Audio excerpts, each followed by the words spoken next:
Hello students, welcome to accountancy class. Today we will continue our previous topic straight line method of depreciation. Previous class के अंदर हमने depreciation की theory के बारे में पढ़ा कि डेप्रिसिएशन क्या चीज़ होती है, डेप्रिसिएशन को चार्ज करने के कौन कौन से मेथड हैं और डेप्रिसिएशन किस तरीके से कैलकुलेट की जाती है। तो जो हमारे सिलेबस में है दो मेथड है, straight line method and return on value method. तो आज हम प्रैक्टिकल्स हम स्टार्ट करने जा रहे हैं स्ट्रेट लाइन मेथड का। Straight line method, fix installment method या simple method, original cost method, कोई भी आपको नेम दिया हो सकता है क्वेश्चन के अंदर। तो फर्स्ट क्वेश्चन जो है उसकी जो स्टेटमेंट है वो मैंने ऑलरेडी बोर्ड पे लिखी है। एक दो पॉइंट है, सम स्टार्ट करने से पहले मैं आपको चीज़ क्लियर कर दूं। इस चैप्टर के अंदर आपको जो सबसे पहली चीज़ ध्यान रखनी है वो है डेट, मतलब किस डेट को आपने मशीनरी या कोई भी एसेट परचेज है कब की है, किस डेट को आपने एसेट सेल की है। तो ये सब चीज़ें हमें ध्यान रखनी है, कितनी एसेट्स परचेज की हैं, कितनी एसेट सेल की हैं, ये सब चीज़ें इस चैप्टर के अंदर ध्यान रखनी है। मेन जो पॉइंट ध्यान रखने वाला है वो है डेट का, कि कौन सी डेट को आपने एसेट परचेज किया और कौन सी डेट को आपने एसेट सेल की है। डेट में अगर आपने थोड़ी सी भी लापरवाही की तो आपका ये सारा का सारा सम गलत हो जाएगा। तो आपने डेट का बड़ा ध्यान रखना है कि कौन सी डेट को आपने एसेट परचेज किया और कौन सी डेट को एसेट सेल की है। फर्स्ट सम बिल्कुल बेसिक सम है, जिसके अंदर सिर्फ आपने एक एसेट परचेज की है, एसेट सेल नहीं की है। एक फाइनेंशियल ईयर के स्टार्टिंग में ही आपने एसेट परचेज की है और एक सिंपल सा सम है, सिर्फ आपको ये सिखाने के लिए कि मशीनरी अकाउंट किस तरीके से बनाया जाता है। स्टेटमेंट पढ़ते हैं अच्छे से कि स्टेटमेंट में हमें क्या चीज़ गिवन है और उसके थ्रू आगे जर्नल एंट्रीज़ करेंगे। जर्नल एंट्रीज़ के थ्रू हम मशीन अकाउंट बनाना सीखेंगे। विदाउट जर्नल एंट्री भी आप मशीन अकाउंट बना सकते हैं, आपको प्रैक्टिस हो जाएगी। तो देखिए स्टेटमेंट क्या है। स्टेटमेंट में हमें गिवन है कि आपने एक मशीन परचेज की है 1 अप्रैल 2015 को 90,000 की, 90,000 की मशीन परचेज की और 1 अप्रैल 2015 उसी डेट को आपने कोई इंस्टॉलेशन चार्जेस उसके पे कर दिए, मशीन को लगाने के चार्जेस, इंस्टॉल करने के चार्जेस, इरेक्शन चार्जेस जो होंगे वो 10,000। तो ये हमने पढ़ा हुआ है कि ये हमारे कैपिटल एक्सपेंडिचर हैं और कैपिटल एक्सपेंडिचर हमारी एसेट की कॉस्ट को इंक्रीज़ कर देते हैं। मीन्स हमारी मशीन की जो टोटल वैल्यू है वो कितनी होगी, 1 लाख। टोटल वैल्यू मशीन की है 1 लाख रुपीज़। आपने कैपिटल एक्सपेंडिचर एसेट की वैल्यू में प्लस कर देने हैं, क्योंकि कैपिटल एक्सपेंडिचर आपकी एसेट की वैल्यू को इंक्रीज़ कर देते हैं। Capital expenditure in the sense, जब तक मशीन हमारे पास नहीं आई, हमारे पास आने से पहले और यूज़ करने से पहले, मशीन को यूज़ करने से पहले जितने भी एक्सपेंडिचर हैं वो सब क्या है, कैपिटल एक्सपेंडिचर, और वो आपकी मशीन की टोटल कॉस्ट बन जाएगी। तो टोटल मशीन की कॉस्ट होगी 1 लाख। लाइफ ऑफ मशीन दे रखी है 10 ईयर। लाइफ ऑफ मशीन अब हम कैसे जज करते हैं ये हमें क्वेश्चन के अंदर तो मेंशन होगा, अदरवाइज़ हम एस्टिमेटेड बेसिस पे लेते हैं इनको। जो जितनी भी हमारी एसेट हैं उनकी जो लाइफ है वो एस्टिमेट बेस पे ली जाती है। तो यहाँ हमें ऑलरेडी गिवन है 10 ईयर्स, स्क्रैप वैल्यू गिवन है 20 ईयर्स और prepare machinery account for 4 years. 4 साल का मशीनरी अकाउंट बना के दिखाना है आपको। तो डेप्रिसिएशन का जो हमने फॉर्मूला पढ़ा था क्या था, cost minus scrap value divided by estimated life. जितनी कॉस्ट है उसमें से स्क्रैप वैल्यू माइनस कर देंगे और लाइफ कितनी है 10 ईयर। तो आपकी जो डेप्रिसिएशन निकल आई 1 lakh minus 20,000 divided by 10, 8,000 per year. मतलब इस मशीन पे हर साल डेप्रिसिएशन कितनी चार्ज होगी, 8,000। और डेप्रिसिएशन की अगर हमें रेट कैलकुलेट करनी है तो फॉर्मूला है annual depreciation divided by cost of asset into 100। तो 8,000 divided by 1 lakh into 100, 8%। First 2 sums हैं उनके अंदर हमें डेप्रिसिएशन की परसेंटेज नहीं गिवन होती, उनके अंदर हमें डेप्रिसिएशन निकालनी होती है इस फॉर्मूले के through, cost of assets minus scrap value divided by total life. लेकिन जो आप थर्ड सम से सम्स करेंगे प्रैक्टिकल, तो वहाँ हमें डेप्रिसिएशन की रेट गिवन होगी। तो आपको ये वाला फॉर्मूला लगाने की ज़रूरत नहीं है, रेट से ही हम डेप्रिसिएशन लगा सकते हैं। इस सम में जैसे हमने रेट कैलकुलेट की है तो वहाँ हमें रेट ऑलरेडी गिवन होगी, तो रेट से हम डेप्रिसिएशन चार्ज करेंगे। तो स्टेटमेंट हमें गिवन है कि कॉस्ट आपकी एसेट की है 1 लाख, आपने 1 लाख की मशीन परचेज़ की है और उसके ऊपर हर साल 8,000 डेप्रिसिएशन चार्ज की जाती है। आपको 4 साल का डेप्रिसिएशन मशीनरी अकाउंट बना के दिखाना है। लाइफ 10 ईयर की है। कई बार बच्चे कंफ्यूज हो जाते हैं कि सर 10 साल लाइफ है ना मशीन की, तो 10 साल का अकाउंट बनाना है। नहीं, ऐसा नहीं होता। लाइफ 10 ईयर की है, लेकिन आपको अकाउंट कितने साल का बना के दिखाना है, 4 ईयर का। अब एक पॉइंट तो ये समझने वाला है कि आपको 4 अकाउंट नहीं बनाने हैं, एक ही मशीन अकाउंट में 4 साल का अकाउंट बना के दिखाना है। कैसे बनाना है वो भी हम देखते हैं। मशीन अकाउंट जैसे हम लेज़र बनाते थे, लेज़र अकाउंट बनाते थे, वैसे ही बनेगा, क्योंकि मशीन अकाउंट लेज़र का पार्ट है, मतलब अकाउंट है, अकाउंट लेज़र का पार्ट है, तो सेम फॉर्मेट है। डेट पर्टिकुलर JF, लेज़र जो अकाउंट था उसके अंदर हम JF बनाते थे, date particular JF amount, date particular JF amount. मैंने यहाँ पे JF का कॉलम नहीं बनाया है, आपकी बुक में भी नहीं बना हुआ है। कई बार बच्चे कहते हैं कि सर JF का कॉलम क्यों नहीं बनाया हुआ, बनाना है नहीं बनाना। एक्चुअल में जब हम लेज़र अकाउंट करते हैं तो वहाँ हमें JF बनाना ज़रूरी है, यहाँ भी बनाना ज़रूरी है, लेकिन मशीन अकाउंट बना रहे हैं तो अगर आप नहीं भी बनाते तो आपका यहाँ पे सम गलत नहीं होगा, इसके बिना हमारा काम चल जाएगा, क्योंकि JF के अंदर हमें कुछ लिखना ही नहीं है, तो बिना JF के भी आप अकाउंट बना सकते हैं। तो date particular amount debit side, date particular amount credit side. सबसे पहले मशीन खरीदी जाती है तो आप एंट्री क्या करते हैं, bank machinery account debit to bank account या cash account, machinery account debit to cash account. आप कैश लिख सकते हैं या आप यहाँ पे टू बैंक में लिख सकते हैं, machinery account debit to cash to bank. लेकिन नॉर्मली हम ऐसा मान के चलते हैं कि जितनी भी फिक्स्ड एसेट खरीदी जाती है उनकी पेमेंट हम बैंक के थ्रू करते हैं। अब मशीन जब आपने खरीदी है, machine account debit to bank account, तो इसकी लेज़र पोस्टिंग कैसे करेंगे, machinery account debit to bank account, तो आप यहाँ पे लिखेंगे टू बैंक अकाउंट। मशीन कितने की खरीदी है, 90,000 की। कौन सी डेट को, 1 अप्रैल 2015। डेट का यहाँ बहुत ज़्यादा इंपॉर्टेंस है, ये ध्यान रखना है। डेट अगर आप नहीं लिखते या गलत लिख देते हैं आपका सम गलत हो जाएगा। उसी डेट को आपने इंस्टॉलेशन चार्जेस भी पे किए थे, तो टू बैंक अकाउंट 10,000। आप इसको डायरेक्ट भी लिख सकते थे 1 लाख, लेकिन अगर आप अलग अलग मेंशन करते हैं तो ज़्यादा अच्छा है, आपको क्लियर पता लग जाएगा कि 10,000 एक्स्ट्रा चार्जेस से, लेकिन वो मशीन की कॉस्ट के अंदर प्लेस कर दी, इसलिए हमने मशीन अकाउंट पे लिख दिया।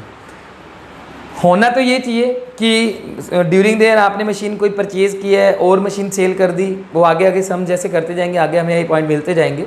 लेकिन यहाँ बेसिक सम है बिल्कुल, तो आपने क्या करना है, डेप्रिसिएशन जो लगाई जाती है वो फाइनेंशियल ईयर की क्लोजिंग डेट को लगाई जाती है। मींस 31 मार्च को डेप्रिसिएशन लगाई जाएगी। 31 मार्च, अब ये 2015 है तो यहाँ कितना आ जाएगा, 16। अब डेप्रिसिएशन की एंट्री क्या होती थी जो हमने पढ़ी थी, depreciation account debit to machine account, depreciation account debit to machine account. तो मशीन अकाउंट के क्रेडिट में जाके क्या लिख देंगे, बाय डेप्रिसिएशन अकाउंट। हम यहाँ मशीन अकाउंट बना रहे हैं तो हमें दूसरी ट्रांजैक्शन रिकॉर्ड पोस्ट करने की एक और ज़रूरत नहीं है, दूसरा अकाउंट बनाने की ज़रूरत नहीं है। डेप्रिसिएशन अकाउंट बनाएंगे उसके अंदर हम ये एंट्री वहाँ पोस्ट करेंगे, वो बड़ा इजी सा ही है। तो आपने यहाँ पे डेप्रिसिएशन लगानी है। अब डेप्रिसिएशन कितनी लगेगी, 8,000 पर ईयर है। देखो आपने मशीन खरीदी थी 1 अप्रैल को और 31 मार्च, पूरा साल ही है। पहले समय आपको बेसिक चीज़ सिखा रहा है, तो आपको इसीलिए पूरी फाइनेंशियल ईयर दिया है। मतलब आपने जो डेप्रिसिएशन लगानी होती है वो इस डेट से यहाँ तक लगानी होती है, और यहाँ से यहाँ बाय चांस ही पूरा साल है तो डेप्रिसिएशन कितनी लग जाएगी, 8,000। अगर ऐसा होता कि मशीन खरीदी होती 1 अक्टूबर को तो डेप्रिसिएशन कितनी लगती, 6 मंथ की 4,000 डेप्रिसिएशन लगती। अगले समय ये पॉइंट आ जाएगा। अभी अपने को देखना है कि पूरे साल की डेप्रिसिएशन कितनी है, 8,000, और यहाँ से यहाँ तक हमने मशीन कितने टाइम यूज़ की, पूरा साल, तो पूरे साल की ही डेप्रिसिएशन आप चार्ज कर लेंगे। अब इसी डेट को आप बैलेंस निकालेंगे बाय बैलेंस कैरी डाउन, जैसे हम लेज़र बना रहे थे उसी तरीके से। अब मशीन की कॉस्ट कितनी है, 1 लाख।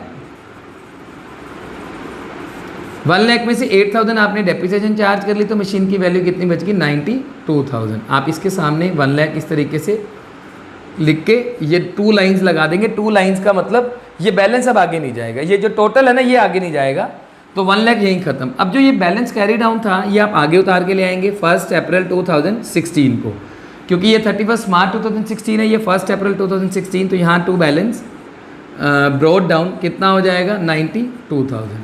नेक्स्ट ईयर फिर आप डेप्रिसिएशन लगाएंगे, क्योंकि एक्चुअल में तो हमें ये देखना चाहिए कि इस डेट से पहले आपने कोई मशीन खरीदी है या बेची है। हमने कुछ भी नहीं किया, क्योंकि हमें क्वेश्चन में दिया हुआ था कि आपने ना तो मशीन खरीदी है ना बेची है, आप बस 4 साल का डेप्रिसिएशन मशीनरी अकाउंट बना के दिखा दें।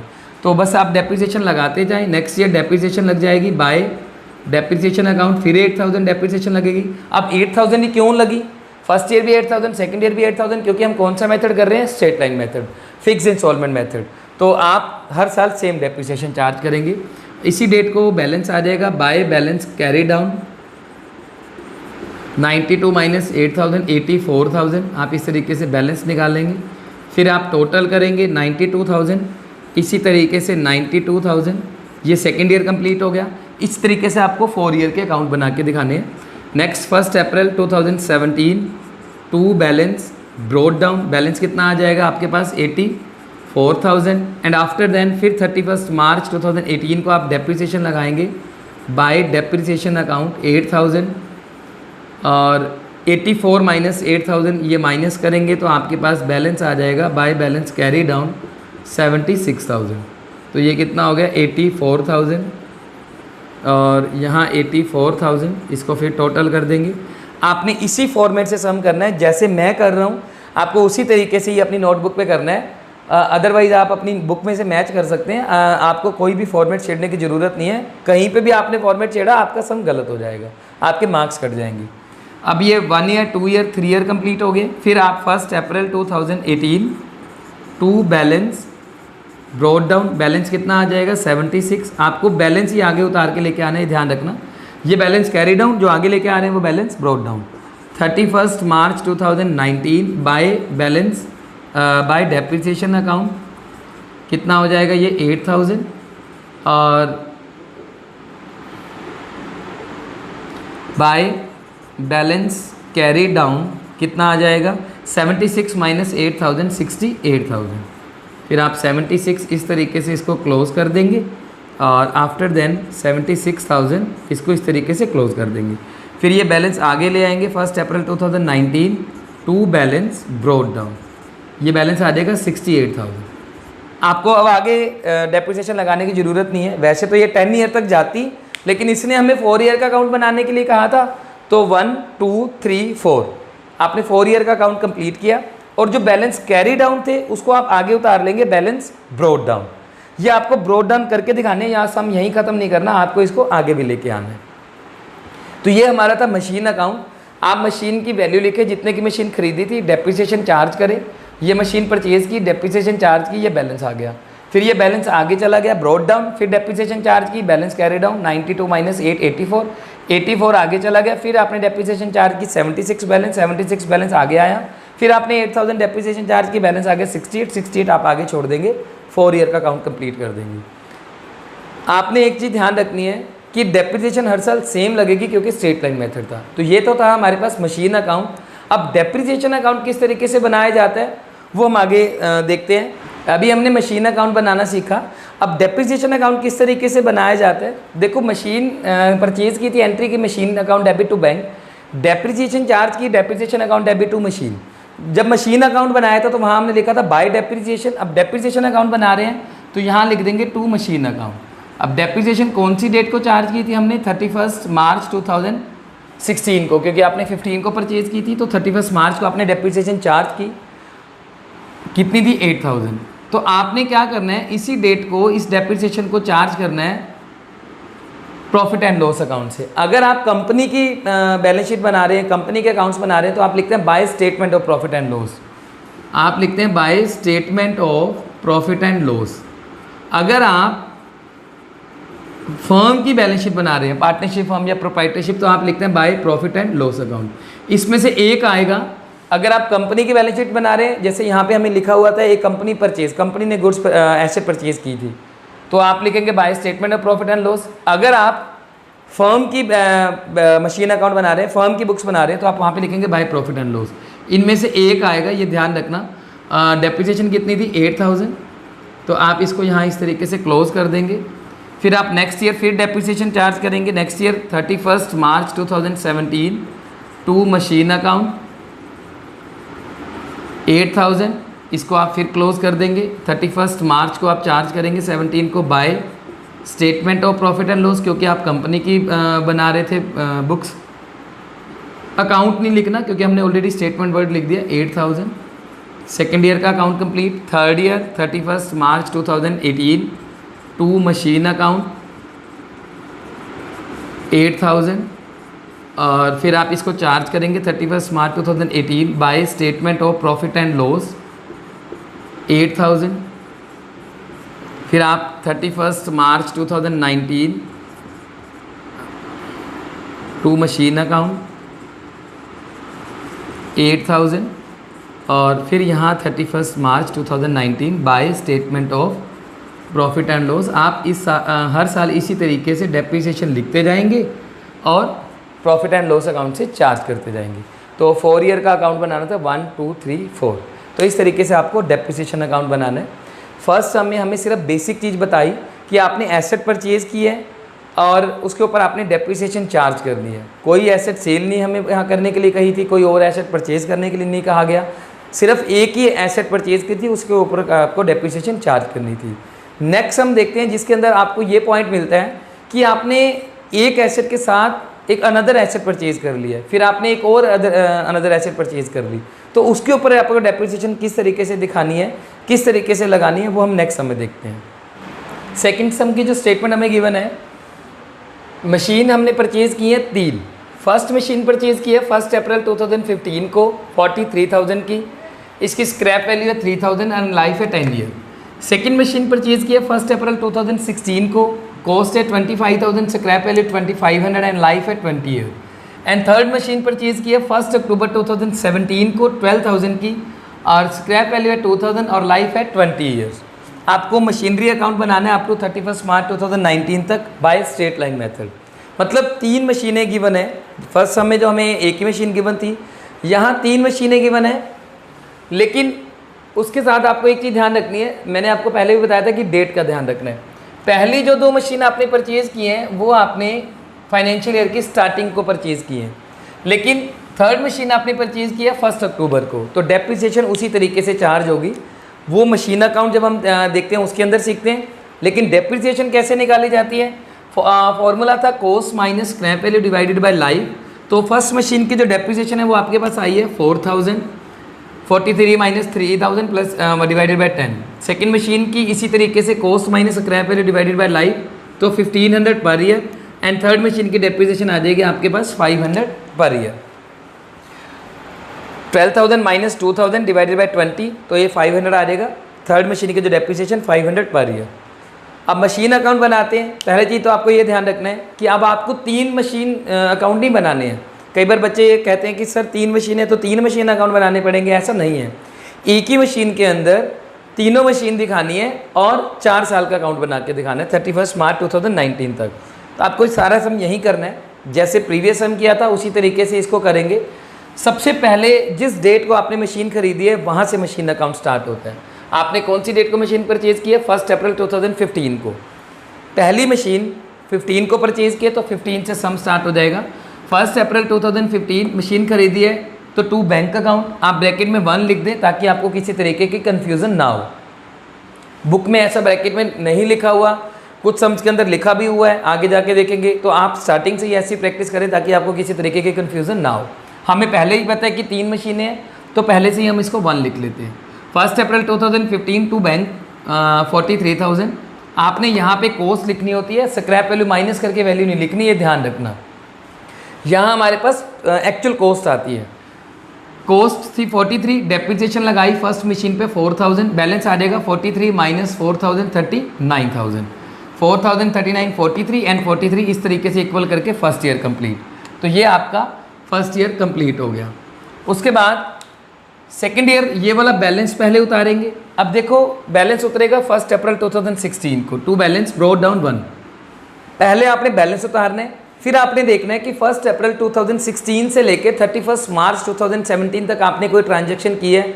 हमने देखा कि 1 अप्रैल 2016 को हमने एक और मशीन परचेज़ की, तो आप फिर उसी डेट को मशीन परचेज़ कर लेंगे। ये ध्यान रखना, पहले बैलेंस ब्रोट डाउन होगा फिर आप मशीन परचेज़ करेंगे। हालांकि सेम ही डेट है, लेकिन आप इसको ऊपर नीचे नहीं लिखेंगे, सम गलत हो जाएगा, आपके मार्क्स कट जाएंगे। पहले आप बैलेंस ब्रोट डाउन करेंगे, फिर आप मशीन परचेज़ करते हैं। अब इसके ब्रैकेट में सेकंड लिखा, जो बैलेंस ब्रोट डाउन था वहाँ बैलेंस ब्रोट डाउन, जो सेकंड मशीन परचेज़ किया वहाँ क्या लिखा है, to bank account second machine. उसके बाद आप डेप्रिसिएशन लगाएंगे। अब हमारे पास 2 मशीनें होगी हैं तो डेप्रिसिएशन 2 मशीनों पे लगेगी। तो बाय डेप्रिसिएशन अकाउंट आप यहाँ पे लिखेंगे 1 एंड 2। 1 पे कितनी डेप्रिसिएशन थी 4,000 पर ईयर, सेकंड पे थी 1,500 पर ईयर। तो फर्स्ट मशीन पे 4,000, सेकंड मशीन पे 1,500 डेप्रिसिएशन लगती है। यहाँ से यहाँ तक ये दोनों जो मशीन थी दोनों में ही पूरे साल हो रहे थे यूज़, तो आपने पूरे साल की डेप्रिसिएशन लगानी है। अब जो बैलेंसिंग करनी है वो बड़ा ईजी है। आप क्या करेंगे, पहले आप डेप्रिसिएशन लगाएंगे फर्स्ट मशीन पे, सेकंड मशीन पे, इनका टोटल बाहर निकाल देंगे। आप इस तरीके से टोटल निकालेंगे 1500 के नीचे लाइन लगा के, 1500 के सामने आपने लिखना है 5500। एंड आफ्टर देन बैलेंसिंग कैसे करेंगे, फर्स्ट मशीन में से फर्स्ट मशीन की डेप्रिसिएशन माइनस करेंगे, सेकंड मशीन के बैलेंस में से सेकंड मशीन का डेप्रिसिएशन माइनस करेंगे। 39 minus 4000 it will be 35,000 and 25,000 minus 15,000 it will be 23,500 and in दोनों का टोटल करके टोटल विल बी 58,500। फिर आप इन दोनों का टोटल करेंगे, पहले आप इन दोनों का टोटल करके ये बाहर निकालेंगे, फिर इन दोनों का टोटल करके ये बाहर निकालेंगे, फिर इन दोनों का टोटल कर देंगे यहाँ 64, ये आपका सेकेंड ईयर कंप्लीट हो गया। ठीक है, आफ्टर देन पहले आप बैलेंस उतारेंगे, जो दो मशीन थी बैलेंस कैरी डाउन थे वो बैलेंस ब्रोड डाउन हो गए 35 एंड 23,500। फिर आप ये चेक करेंगे 1 अप्रैल 2017 से लेके 31 मार्च 2018 से पहले आपने कोई ट्रांजैक्शन की। हमने देखा कि 1 अक्टूबर 2017 को आपने एक मशीन परचेज़ की है, 31 मार्च 2018 से पहले जो ट्रांजैक्शन होगी, जो भी आपने डीलिंग की है वो पहले ही लिखेंगे। तो पहले आप मशीन परचेज़ करेंगे टू बैंक, ये दो बैलेंस थे क्योंकि दो मशीन हो गई थी, थर्ड मशीन परचेज़ की तो टू बैंक ब्रैकेट में 3। अब 3 मशीनें हो गई हैं 1 2 3, तो 3 डेप्रिसिएशन लगेंगी। पहले मशीन पे डेप्रिसिएशन लगेगी पूरे साल की, क्योंकि हमने 1 अप्रैल 2017 को बैलेंस था और 31 मार्च को डेप्रिसिएशन चार्ज की 4,000, सेकंड पे 1500। अब थर्ड पे जो डेप्रिसिएशन आनी चाहिए थी वो थी 500 पर ईयर, लेकिन आपने मशीन परचेज कब की है 1 अक्टूबर को और ईयर कब क्लोज हो रहा है 31 मार्च 2018 को, तो कितने मंथ की डेप्रिसिएशन लगाओगे आप 6 मंथ की। ये ध्यान रखना, आपको जो ये डेप्रिसिएशन लगानी है ये 6 मंथ की लगानी है, क्योंकि एक्चुअली में डेप्रिसिएशन लगती है यहाँ से यहाँ तक। तो 1 अक्टूबर 2017 से 31 मार्च 2018 तक 6 मंथ बनते हैं। डेट ध्यान रखना, ये अक्टूबर का पूरा मंथ काउंट होगा, अक्टूबर नवंबर दिसंबर जैन फेब मार्च, तो 6 मंथ की डेप्रिसिएशन चार्ज की जाएगी। क्योंकि हमने मशीन परचेज ही अक्टूबर में की है, तो जिस दिन मशीन परचेज की है उसके बाद डेप्रिसिएशन लगनी स्टार्ट होती है। तो आपने जो डेप्रिसिएशन लगाई है वो 1 अक्टूबर 2017 से लेके 31 मार्च 2018 तक लगाई है। अब बैलेंसिंग फिर वही उसी तरीके से करेंगे, फर्स्ट मशीन के बैलेंस में से फर्स्ट मशीन की डेप्रिसिएशन माइनस करेंगे, 34 minus 4 it will be 31, 23,500 second machine का बैलेंस, इसमें से सेकेंड मशीन की डेप्रिसिएशन 1500 माइनस करेंगे तो 22,000 यहाँ आ जाएगा। आफ्टर देन 12,000 थर्ड मशीन का बैलेंस था, 12,000 में से आप 250 माइनस करेंगे तो ये आ जाएगा 11,750। डेप्रिसिएशन का टोटल करके वो बाहर निकाल देंगे, बैलेंस का टोटल करके वो बाहर निकालेंगे, इन दोनों का टोटल करके ये टोटल आ जाएगा। ये टोटल आमने सामने होना चाहिए, दोनों को क्लोज कर देंगे, तो इससे हमारा थर्ड ईयर कंप्लीट हो जाता है। हमें सम में कहा था, क्वेश्चन के अंदर कहा गया था कि 31 मार्च 2019 तक आपको अकाउंट बना के दिखाना है, मीन्स 4 ईयर का अकाउंट बनाना था आपको, 4 ईयर्स का अकाउंट, क्योंकि 1 अप्रैल 2015 से 31 मार्च 2019 तक का 4 ईयर बनते हैं, तो 3 साल का अकाउंट बन चुका है। अब 4th ईयर पे जाएंगे, पहले आप बैलेंस ब्रोक डाउन करेंगे 31, 22 एंड 11,750। ये बैलेंस लिखने के बाद अब आप डेप्रिसिएशन लगाएंगे। अब इस साल डेप्रिसिएशन लगाने से पहले ये देखें कोई मशीन खरीदी है या बेची है, कोई ना तो कोई मशीन खरीदी है ना मशीन बेची है इस साल, तो आप चुप करके डेप्रिसिएशन लगाएं बस। डेप्रिसिएशन कितनी आ जाएगी 4,000, फर्स्ट मशीन पे 4, सेकंड पे 1500 एंड थर्ड पे, अब थर्ड पे 500 आएगी फुल ईयर की, क्योंकि आपने अभी इसको पूरा साल यूज़ किया है। ये ध्यान रखना, डेप्रिसिएशन लगती है इस डेट से लेके इस डेट तक, तो अब तो तीनों मशीनें हमने पूरा साल ही यूज़ की हैं, तो पूरे साल की डेप्रिसिएशन लग जाएगी। तो 31,000 माइनस 4,000 27,000, ये फुल ईयर की डेप्रिसिएशन लगेगी, ध्यान रखना। 22,000 माइनस 1500 20,500 एंड 11,750 माइनस 500 क्यों लगाया, क्योंकि अब पूरा साल मशीन यूज़ की, तो 500 माइनस करके 11,250। तो आपने इस बैलेंसिंग में से ये डेप्रिसिएशन माइनस की तो ये बैलेंस आ गए, इन्हीं बैलेंसेस को आप आगे उतार के ले आएंगे बैलेंस ब्रोक डाउन 31 मार्च 2019। ये आपका 4th ईयर कंप्लीट हो गया। 4th ईयर कंप्लीट होने के बाद जो बैलेंस हैं कैरी डाउन बैलेंस, आप बैलेंस ब्रोक डाउन कर लेंगे और यहाँ आप सम छोड़ देंगे। इसके बाद आपको अकाउंट नहीं बनाना, क्योंकि हमें 4 ईयर तक अकाउंट बनाने के लिए कहा गया था, अप टू 31 मार्च 2019 कहा गया था स्टेटमेंट में, तो ये सम हमारा यहाँ कंप्लीट हो जाता है। तो फर्स्ट सम में हमने सीखा एक मशीन खरीदी है, उसके ऊपर डेप्रिसिएशन लगाई। सेकंड सम के अंदर हमने ये देखा कि 3 मशीनें खरीदी हैं, बेची अभी भी नहीं है, और उसके ऊपर हमने डेप्रिसिएशन चार्ज की। इसमें एक नया पॉइंट सीखने वाला था कि जो थर्ड मशीन खरीदी है वो आपने 1 अक्टूबर को खरीदी है, तो उस साल जो डेप्रिसिएशन लगेगी वो 6 मंथ की लगेगी। नेक्स्ट ईयर डेप्रिसिएशन पूरे साल की लग जाएगी, क्योंकि नेक्स्ट ईयर आपने उस मशीन को पूरा साल यूज़ किया। नेक्स्ट जो सम आएगा उसके अंदर हमें ये मिलेगा कि आपने एक मशीन सेल कर दी, मशीन सेल की है तो उस मशीन को सेल करने से या तो आपको प्रॉफिट होगा या लॉस होगा, तो उनका ट्रीटमेंट कैसे करना है वो नेक्स्ट सम के अंदर हम देखेंगे। तो आज की क्लास के अंदर हमने सिर्फ ये 2 ही सम करने थे। आप अनसोल्ड 2 सम्स करेंगे, पहले आपने सोल्ड सम करके देखने हैं, आफ्टर देन आप अनसोल्ड सम करेंगे, क्योंकि सोल्ड सम से आपको फॉर्मेट अच्छे से पता लग जाएगा किस तरीके से बनाना है। सभी सम के अंदर आपको डेप्रिसिएशन अकाउंट बनाने की ज़रूरत नहीं है। फर्स्ट सम के अंदर आपको डेप्रिसिएशन अकाउंट बनाने के लिए कहा गया था, तो आपने सिर्फ मशीन अकाउंट ही बनाना है। अगर डेप्रिसिएशन अकाउंट बनाने के लिए कहा गया है तो बनाएंगे, अदरवाइज़ बनाने की ज़रूरत नहीं है। आपने सिर्फ 2 ही सम करने हैं, पहले सोल्ड सम करके देखें, फिर आप अनसोल्ड सम करके देखें। थर्ड सम जो है, जो नेक्स्ट पार्ट है जिसमें मशीन सेल की जाती है, वो टॉपिक हम नेक्स्ट क्लास के अंदर कवर करेंगे। तो आज की क्लास हमारी यहीं कंप्लीट है। नेक्स्ट क्लास के अंदर हम नेक्स्ट टॉपिक कवर करेंगे।